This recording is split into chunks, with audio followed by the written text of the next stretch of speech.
In the last video, we talked about why housing feels broken and how capital quietly absorbed it long before most people realized what was happening. But that video left a much bigger question unanswered. Because here's the reality most people never think about. Capital never stops moving. It doesn't care about fairness. It doesn't care about politics. And it definitely doesn't care about narratives. When Wall Street finishes extracting value from one asset class, it doesn't pause. It rotates, quietly, methodically, and usually years before the public even realizes something has changed. So today, we're answering the question that actually matters. Where is big money moving next, right now, before it becomes obvious to everyone else? And near the end, I'm going to show you the single biggest mistake people make when trying to follow smart money, and why doing so blindly almost always leads to terrible timing and poor results. Most people imagine investing as a straight line. You buy something, you wait, eventually you win. That mental model works sometimes, but it completely breaks down when you're competing with institutional capital. Big money doesn't think in stories. It thinks in cycles. Here's how those cycles actually work. First, capital enters quietly, usually when something looks boring, risky, or misunderstood. Then infrastructure gets built. Then regulation catches up. Then prices rise steadily, not explosively. Only after that does the public notice. And here's the important part.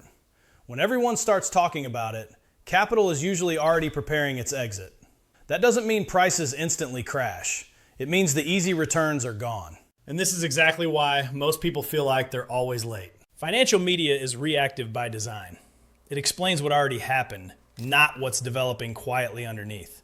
That's why retail investors tend to buy houses near cycle peaks, chase stocks after multi-year runs, enter crypto when volatility is already extreme. It's not stupidity, it's signal timing. Capital moves first, stories follow later. If you want to understand where big money is going next, you don't look at hype. You look at where infrastructure spending is accelerating, where returns look boring but stable, where regulation is turning from hostile to supportive, where capital can scale quietly. That's the real tell. Let's start where people are already emotional. Housing. But not the part people argue about online. Institutions aren't focused on home ownership dreams. They're focused on income streams. That's why so much capital is flowing into build-to-rent communities, large-scale rental portfolios, professionally managed housing systems. This isn't about flipping properties. It's about owning cash flow infrastructure. From their perspective, housing is no different from toll roads, utilities, cell towers. As long as demand exists, income exists. And here's the key insight. Big money isn't betting that housing gets cheaper.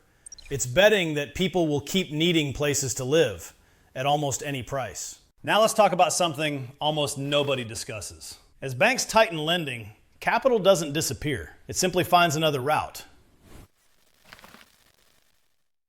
That route is private credit. This includes direct lending, alternative finance, private debt funds.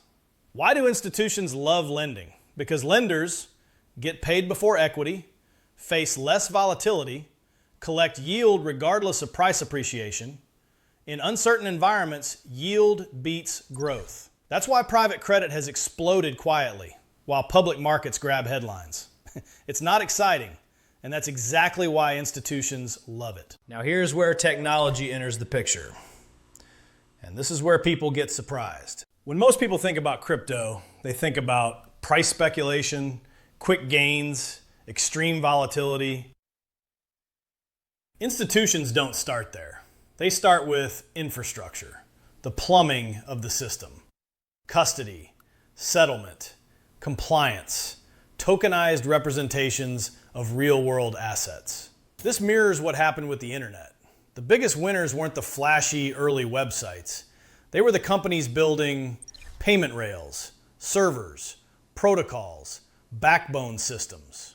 Speculation gets headlines, infrastructure gets funded, and capital is quietly positioning around systems that integrate digital assets into traditional finance, not replace it overnight. Here's one most people underestimate. Every digital system, AI, data centers, crypto, cloud computing, requires real-world energy.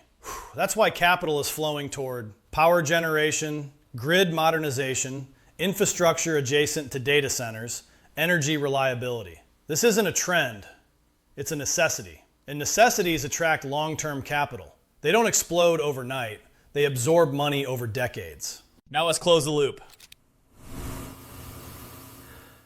The biggest mistake people make when following smart money is this. They try to copy trades instead of understanding behavior. By the time you hear institutions are buying this, they've often already reduced risk, already secured favorable positioning, already moved to the next phase. The goal isn't imitation, the goal is alignment. Understanding direction, recognizing cycles, positioning patiently. Big money doesn't chase excitement. It builds quietly. It scales patiently. And it exits calmly. Housing was one chapter, not the end of the story. The next phase is already unfolding across rentals, credit, infrastructure, and financial plumbing most people ignore because it isn't exciting yet. And that's exactly why capital is there. The advantage isn't predicting the future perfectly. It's understanding how money moves before the crowd shows up. Next, I'm going to show you how regular investors can apply this thinking without insider access or massive capital, and what not to do if you want to avoid getting crushed. You won't want to miss that.